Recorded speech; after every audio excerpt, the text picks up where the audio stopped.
जब आप यहाँ पे सबसे पहले आप न्यू एप्लीकेशन पे जाएंगे। जब न्यू एप्लीकेशन पे जाएंगे तो यहाँ से आपको ये कहा जाएगा कि आपसे दरख्वास्त है कि आपने जो इन्फॉर्मेशन देनी है वो सारी आपने सही देनी है, और यहाँ पे आपने अपना जो मुकम्मल बायोडाटा वो आपने फिल करना है। तो यहाँ पे आपसे सबसे पहले कौमी शनाख्ती कार्ड नंबर मांगा जा रहा है। आप यहाँ पर CNSE नंबर दर्ज करेंगे, और उसके बाद जो खानदान का सरबराह है जिसका आपने यहाँ पर नंबर दिया है उसका आपने यहाँ पर नाम भी लिखना है। ये दो चीज़ें करने के बाद आप नेक्स्ट पर क्लिक कर देंगे।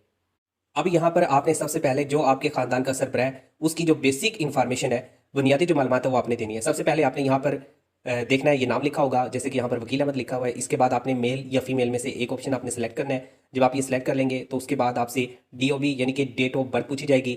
इसके लिए आपने सबसे पहले कोशिश ये करें कि ईयर भी आप सिलेक्ट कर सकते हैं या आप मंथ भी सिलेक्ट कर सकते हैं। यहाँ पर मंथ पहले है तो मैंने मंथ सेलेक्ट कर लिया। इसके बाद यहाँ पर आपको काफ़ी सारे ईयर देखने को मिलेंगे। जो ईयर है आपने वो यहाँ से तलाश करना है। तलाश करने के बाद आपने इसको सिलेक्ट कर लेना है। इसके बाद आपने जो डेट है वो आपने मेंशन करनी है। तो अब यहाँ पर हमने डेट भी मेंशन कर दी।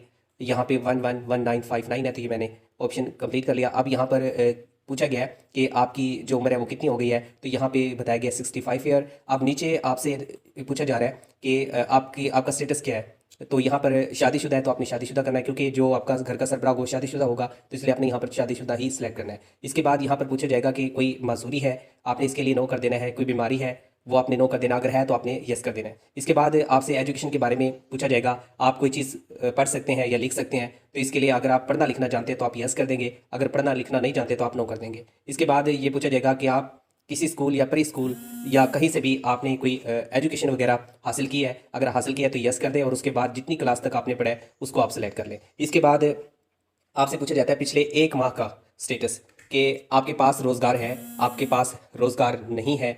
जो भी आपका स्टेटस है वो आपसे यहाँ पर पूछा जाता है। तो आप यहाँ पर अगर रोज़गार है तो यस कर दें, अगर नहीं है तो नो कर दें, या आप मतलब कि अभी एजुकेशन हासिल कर रहे हैं तो वो भी यहाँ पर आपको ऑप्शन मिल जाता है। इसके बाद आपसे पूछा जाता है कि आपका कोई बैंक अकाउंट है, तो आप यहाँ पर यस कर देंगे। उसके बाद आपने बैंक का नाम सिर्फ सेलेक्ट करना है। इसमें आपको बैंक का अकाउंट नंबर जो है वो देने की हर किस ज़रूरत नहीं है। ये आपने फिल कर दिया। अब जो फैमिली का सरबराह है उसका डाटा यहाँ पर ऐड हो गया। अब अगला जो ऑप्शन है, अब आपने ऐड न्यू मेंबर, जितने आपके घर के अंदर अफराद मौजूद हैं उन सब के आपने 1 बाई 1 करके यहाँ पे सबका, ऐसे ही जैसे हमने पहला फार्म फिल करा है इसी तरीके से आपने जो फार्म है वो फिल कर लेना है। अब इसके बाद जो अगला ऑप्शन है, अब यहाँ पे मर्द या औरत जो ये सर्वे करवा रही है, जो इस प्रोग्राम में हिस्सा लेना चाह रही है, उसके लिए ज़रूरी है कि वो अपना मुकम्मल जो एड्रेस है वो यहाँ पर मेंशन करें। तो सबसे पहले यहाँ पर आपको जो ऑप्शन मिलेगा करंट एड्रेस का, यहाँ पर डिवीज़न का मिलेगा। आपने डिवीज़न सेलेक्ट करनी है। उसके बाद आपसे डिस्ट्रिक्ट पूछा जाएगा, फिर उसके बाद यहाँ पर तहसील पूछी जाएगी। जिस तरीके से हमने फिल किया इसी तरीके से आपने यहाँ पर फिल कर लेना है। तो यहाँ पे जो यूनिक कौंसिल है उसका भी मैंने सेलेक्ट कर लिया। यूनिक कौंसिल की लिस्ट यहाँ पर मौजूद है, आपको खुद से लिखने की जरूरत नहीं है। इसके बाद यहाँ से आपसे पूछा जाता है विलेज का नाम या गाँव का नाम या सिटी में जहाँ पर भी आप रहते हैं उसका आप एड्रेस यहाँ पर लिखेंगे। इसके बाद आपसे पोस्ट ऑफिस का एड्रेस पूछा जाता है, जो आपके नज़दीक पोस्ट ऑफिस है उसका आप नाम यहाँ पर लिख देंगे। इसके बाद आपसे एरिया पूछा जाता है कि देहाती एरिया है या शहरी, आप इसको सिलेक्ट करेंगे। इसके बाद आपने पोस्ट ऑफिस का जो एड्रेस है वो यहाँ पर मेंशन करना है, और फिर पोस्ट ऑफिस का जब आप यहाँ पे एड्रेस मेंशन कर लेंगे तो यहाँ से आपसे पूछा जाएगा क्या आपका जो ये मौजूदा एड्रेस है ये परमानेंट है, आपने यस कर देना है। इसके बाद आपसे कॉन्टैक्ट जो नंबर है उनकी डिटेल मांगी जाएगी। यहाँ पर आपने 2 अपने जो नंबर है वो देने हैं, और देने के बाद आपने सेव एंड नेक्स्ट पर क्लिक कर देना है। यहाँ पर आपसे कुछ बेसिक सवालात पूछे जाने हैं। अगर आप इन सवालात के जवाबात देते हैं तो यहाँ पर आपको आहिल किया जाता है। अगर आप इन सवालात के जवाबात दुरुस्त नहीं देंगे तो फिर आप लोगों को नाहिल कर दिया जाता है, और इन्हीं सवालात की बुनियाद पर आपका PMT स्कोर मुकर्रर किया जाता है, यानी कि आप लोगों का गुर्बत का जो स्कोर है वो यहाँ पर बनाया जाता है। तो ये सवालात जो आपसे पूछे जा रहे हैं ये आपने सोच समझ कर इनका जवाब देना है। यहाँ पर मैं एक इंतहाई गरीब खानदान है उसका ये फार्म फिल कर रहा हूँ, तो यहाँ पे मैं आपको हिंट भी दे दूंगा, तरीक़ेकार भी बता दूंगा कि आपने क्या क्या जवाब देने हैं। तो यहाँ पे मेरे सामने कंप्लीट फार्म है, ये आप रिव्यू भी कर सकते हैं और साथ के साथ आप तरीका भी देख सकते हैं। तो मैं यहाँ पे इनको पैसे मिल जाए, ये आहिल हो जाए, इसकी बुनियाद पे इसको फिल कर रहा हूँ। तो आपने भी यही जो फार्मूला ये अपनाना है। सबसे पहले यहाँ पर पूछा जा रहा है कि आपका खानदान इस राशि यूनिट की मलकियत रखता है, यानी कि आप जिस जगह रहते हैं ये आपकी है। यहाँ पे आपको कुछ ऑप्शन दिए गए, मालिक, कब्जा, किराया, या मालिक खुद है, किराए पर है मकान, या रेंट पर है। ये काफ़ी सारे यहाँ पर जो है ऑप्शन आप लोगों को दिए गए हैं। रायती किराया भी यहाँ पर दिया गया है, तो यहाँ पर मैंने किराए वाला जो ऑप्शन है वो सिलेक्ट किया। इसके बाद बैरूनी दीवारों का अहम मटेरियल क्या है, यहाँ पे आपने मटेरियल बताना है। जो आपने बाहर वाली जो दीवारें आपके घर की बनी हुई है किस तरह बनी हुई है। यहाँ पे पहला जो ऑप्शन है वो है पक्की ईंटें या ब्लॉक्स वगैरह। नंबर 2 पे दिया हुआ है कच्ची ईंटें घर से बनी हुई हैं। अगर लकड़ी या बांस वाली है तो आपने लकड़ी या बांस सेलेक्ट करना है। अगर पत्थर से आपने बनाई है तो आपने पत्थर सेलेक्ट कर लेना है। तो यहाँ पे आपने देख के सेलेक्ट करना है। यहाँ पे मैं कच्ची जो ईंटें हैं ये सेलेक्ट कर लेता हूँ। इसके बाद अगला जो ऑप्शन है ये है छत के लिए इस्तेमाल होने वाला अहम मटेरियल। आपने बताना है आरसीसी आपने लेंटर डाला हुआ है, आरबीसी की आपने छत बनवाई हुई है, लकड़ी या बांस की छत है, लोहे और सीमेंट की छत है, या फिर गार्डर टीआर यानी कि आयरन टीआर की छत है। तो यहाँ पे मैं गार्डर टीआर यहाँ पर सेलेक्ट कर लेता हूँ। इसके बाद घर की नौइयत है। अब यहाँ पे रायशी घर है या 2 मंजिला मकान है, 3 मंजिला मकान है, कमर्शियल और रायशी है। और यहाँ पे और भी ऑप्शन दिए हुए हैं कि सिर्फ कमर्शियल है या फिर गार खैमा खाना बदोश वगैरह है या ज़ेर तामीर है। तो यहाँ पे आपने रायशी कर देना है अगर आप रायशी है तो। उसके बाद आमतौर पर इस ख़ानदान के अफराद सोने के लिए और रहने के लिए कितने कमरे इस्तेमाल करते हैं, तो यहाँ पे आप इनका आंसर दे सकते हैं 2। खाने पकाने के लिए किस किस्म का यहाँ पर जो ईंधन है वो इस्तेमाल किया जाता है। यहाँ पे ऑप्शन दिए गए लकड़ी, गैस, मिट्टी का तेल, गोबर, बिजली, फसल की बाकियात, कोयला, दीगर। तो यहाँ पे हम लकड़ी कर देते हैं। इसके बाद है आपके ख़ानदान के अफराद आमतौर पर किस किस्म का बैतुल खुला इस्तेमाल करते हैं। यहाँ पे फ्लैश पब्लिक सर्विस है, फ्लैश गड़े से मुंसलिक है, फ्लैश किसी खुली जगह से, खुश्क लैट्रीन है, खुश्क गड़े वाली लैट्रीन है। तो घर में बैतुल खुला नहीं है, तो ये इनमें से आपने एक जो है सिलेक्ट कर लेना है। इसके बाद यहाँ पर आपसे ऑप्शन पूछा जा रहा है आपके ख़ानदान के अफराद के लिए पीने के पानी का अहम ज़रिया क्या है।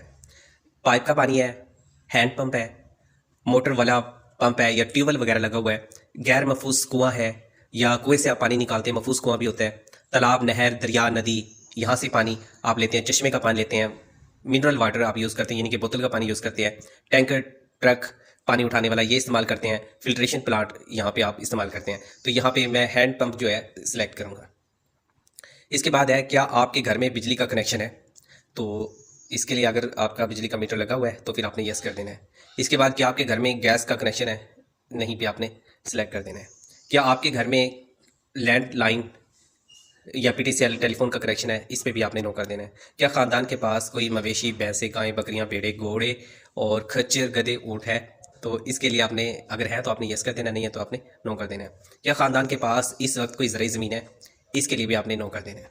इसके बाद क्या आपके ख़ानदान के पास पिछले साल था, यानी कि कुछ चीज़ें उन्होंने पूछी हुई यहाँ पे, washing machine, geyser, air cooler, air conditioner, ये ऑप्शन उन्होंने यहाँ पर आपको दिए हैं। इनमें से आपने इंटरनेट का कनेक्शन है, मोबाइल है, सेल फोन जिसको हम कहते हैं, कार, ट्रैक्टर, मोटरसाइकिल, इनमें से कोई एक चीज़ अगर आपके पास थी तो वो आपने यहाँ पे 1 साल के अंदर जो आपके पास है वो अपनी यहाँ पर सिलेक्ट कर लेनी है। तो यहाँ पे मैं सिलेक्ट कर लेता हूँ सिलाई कढ़ाई वाली जो मशीन है ये। तो इसके अलावा भी आपसे फिर और चीज़ें पूछी जा रही, जो चीज़ें ना वो अपने यहाँ पर मोटरसाइकिल है ये आपने ऐड कर देना है। इसके बाद और भी आपसे काफ़ी सारी यहाँ पे क्वेश्चन है, जो मोबाइल फ़ोन, सेल फ़ोन है, ये भी आप कर दें। जो चीज़ें ना आपने वो सारी यहाँ पर बता देनी है। इंटरनेट का डाटा का पैकेज है जो, ये भी है। तो ये सारी चीज़ें करके उसके बाद आपने यहाँ पे सेव एंड नेक्स्ट, इस पे आपने क्लिक कर देना है। जब आप यहाँ पे क्लिक करेंगे तो आपका ये वाला जो फॉर्म है ये फिल हो जाएगा। अब नेक्स्ट जो है आपसे पूछा जा रहा है एग्रीकल्चर इन्फॉर्मेशन, यानी कि आपके पास ज़रूरी ज़मीन है या नहीं है। तो यहाँ पे मैं सिलेक्ट कर लेता हूँ। इनफरादी सलाहियत में ज़मीन काश्तकारी, घरेलू या काश्तकारी नहीं करते, इस पर आपने क्लिक करना है। उसके बाद सेव एंड नेक्स्ट पे आपने क्लिक कर देना है। अब यहाँ पे पूछा जा रहा है पिछले 3 सालों में आप या आपके ख़ानदान में से किसी फ़र्द ने हुकूमती ज़राए से कोई इमदाद हासिल की है। यहाँ पे BSP यानी कि बेंजिल इनकम सपोर्ट प्रोग्राम पूछा गया है, PSPA पूछा गया है, ज़कात, उशर, बैतुल माल वगैरह पूछा गया है। अगर लिया है तो आप यस कर दें, अगर नहीं मिली आपको तो फिर आप नो कर दें। इसके बाद क्या आपके ख़ानदान में पिछले 12 माह के दौरान किसी शेरख्वार 1 साल से कम उम्र बच्चे के बारे में पूछा गया है, तो वो भी आप अगर है तो ठीक है, नहीं तो नो कर दें। क्या आपके ख़ानदान में पिछले 12 माह के दौरान कोई पैदाइश हुई है, इस तरह के क्वेश्चन है। क्या आपके ख़ानदान को मोबाइल फ़ोन तक रसाई है, यस। क्या आपके ख़ानदान के पास इंटरनेट की सहूलत मौजूद है, यस। क्या आपके ख़ानदान का गुज़िश्ता 5 सालों में किसी कुदरती आफत से ये मुतासर हुए हैं, तो यहाँ पे यस कर सकते हैं और उसकी यहाँ पे जो वजूहात है वो आप ऐड कर सकते हैं। यहाँ पे है जंगल की आग, हीट वेव, जलजिला और दीगर यहाँ पे ये ऑप्शन है अगर आप इससे मुतासर हुए। अगर नहीं हुए तो यहाँ पे आपके पास नो का जो ऑप्शन है ये है, आप नो कर सकते हैं। उसके बाद फिर आप नेक्स्ट का ऑप्शन आपको मिल जाएगा, सेम एंड नेक्स्ट कर दें। अब यहाँ पे जो आपकी सारी इन्फॉर्मेशन है ये काफ़ी हद तक कंप्लीट हो चुकी है। अब लास्ट में जो कुछ आपने यहाँ पर डिटेल दी है उनके हवाले से आपसे हल्फनामा लिया जाएगा। ये किस्म का आप हल्फनामा ही समझे। यहाँ पर आपसे पूछा गया है, आपसे दरखास्त है कि आप अपने इल्म के मुताबिक तमाम मालूमात बेहतर तौर पर सच्चाई के साथ फ्राहम करें। अगर रजिस्ट्रेशन सर्वे के वक्त आपकी तरफ से फ्राहम करदा मालूमात गलत झूठी साबित हुई तो आपके ख़ानदान को हुकूमत के समाजी तहफ़्फ़ुज़ या फलाही प्रोग्रामों के तहत कोई भी फ़ायदा उठाने या हासिल करने से रोका जा सकता है। तो यहाँ पर ये आपको डिक्लेयर करना होगा और उसके बाद आप सेव के ऑप्शन पर क्लिक करेंगे, आपकी जो एप्लीकेशन है वो कंप्लीट हो जाएगी। नाज़रीन, इस तरह से जैसे हमने आपको डिटेल से बताया कि आपने कैसे फार्म फिल करना है, इस तरह से आपने मुकम्मल अपना जो फार्म है वो फिल कर लेना है। और उसके बाद दुआ कीजिएगा, अगर आपका नाम यहाँ पर शामिल हो जाता है तो हुकूमत की तरफ से जो भी फिर प्रोग्राम लाया जाएगा उसके हवाले से आपको यहाँ पर मैसेज भी आ जाएगा और आपने जो यहाँ पर अपना लॉगिन क्रिएट किया है, आपने जो प्रोफाइल बनाई है, यहाँ से भी आप अपना जो स्टेटस है वो देख सकते हैं। और ये सारा जो क्रेडिट है ये मरीम नवाज को जाता है, उनकी जानिब से पंजाब के अंदर ये प्रोग्राम शुरू किया गया है।